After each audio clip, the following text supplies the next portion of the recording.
Bismillahirrahmanirrahim. Greetings from Farzana Raja. Before I start my video, I would request you to subscribe my channel and do not forget to give comments. First of all, my videos are all about humanity because my subject is humanitarian action and peace building.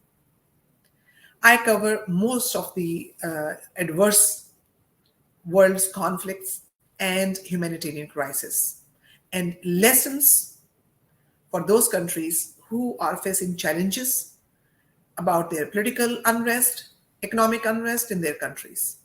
So they should learn lessons from these countries who are already going through prolonged crisis and not only humanitarian crisis, civil wars and conflicts within the countries and outside the countries. So this is a point how to learn from others' mistakes. That's what my theme is, the program's theme is. Today I'm going to start with Syria. That's one of the worst humanitarian crisis and a conflict in the world. How did it start?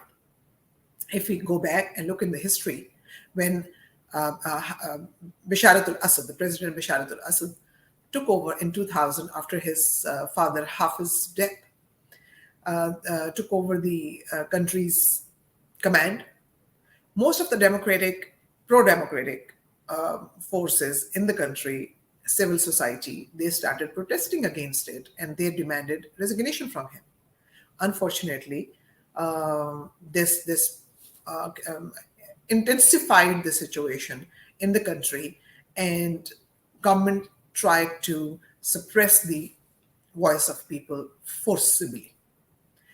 In that force, Russian airstrikes were used on the civilians, even though Russians have clarified because they had bases already present in Syria before the war situation. Even though Russia has explained about it that they have targeted the terrorist groups. But if you talk to the activists, their story is different. They are saying that they have directly targeted civilians and rebels or protesters. What happened when the civil war started in the country? The situation intensified, and this exacerbated the war situation in Syria. The powers outside the country and foreigners, foreign countries, regional countries, neighboring countries, superpowers, everybody has its own interest. They could not see an unstable Syria going through in the hands of terrorists or any non-state actors' hands. So they started intervening through supporting government, or some countries decided to support the opposition. So that's how international powers intervened in Syria's situation. So this unrest has been intensified by force, by politics, internal or international politics, and by influx of lot of funds from different countries to different stakeholders. And it worsened the situation. 6.8 million people are internally displaced in the country with limited basic services. Many children have been killed.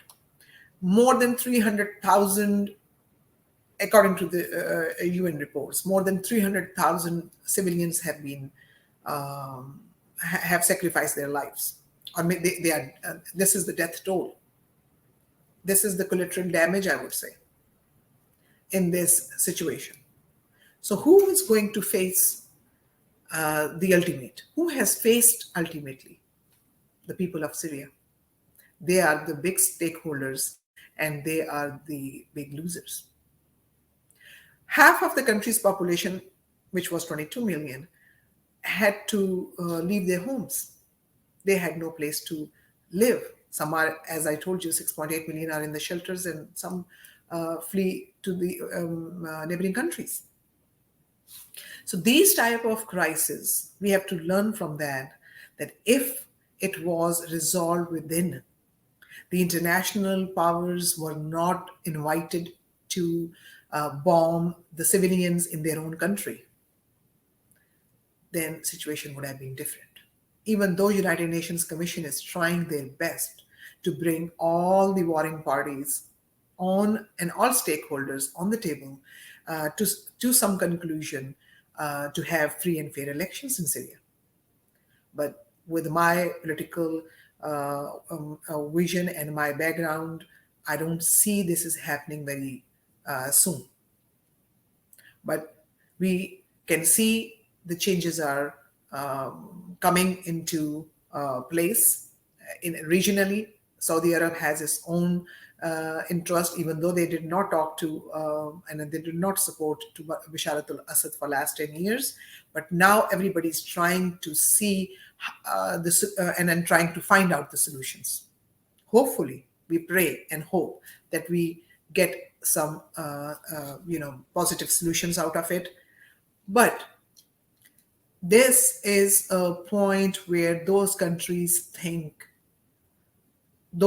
who are going through the turmoils right now in their countries, in their situations, they should think what they can do for their people. How can they resolve their problems within themselves, rather than foreign countries they intervene. My thinking and my idea is that world has moved from global village to universal families. And universal family, if one person in the family is affected or going off the track, the whole family is concerned about it. So taking that thought, now Pakistan is going through a turmoil.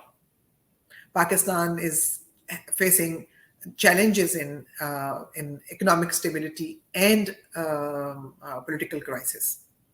So now this is a message for the stakeholders of Pakistani stakeholders. And who are the Pakistani stakeholders? Of course, their establishment, people of Pakistan, their political parties who are representing the people of Pakistan. They should get together and think the solutions within their own country. They should not make it that worse that somebody else has to come into and make a decision about them. This is what a lesson for all other countries who are going through these situations. So this was the message from me today, discussing the Syria situation, looking at the causes and reasons, how this conflict started.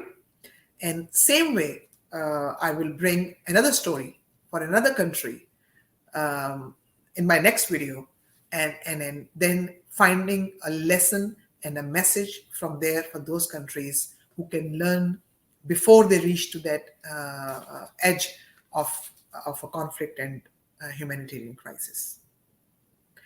Please, with this message, I would request to all intelligentsia, civil society, and those stakeholders, think about whatever I have shared and discussed with you. Meet you next time. Till then,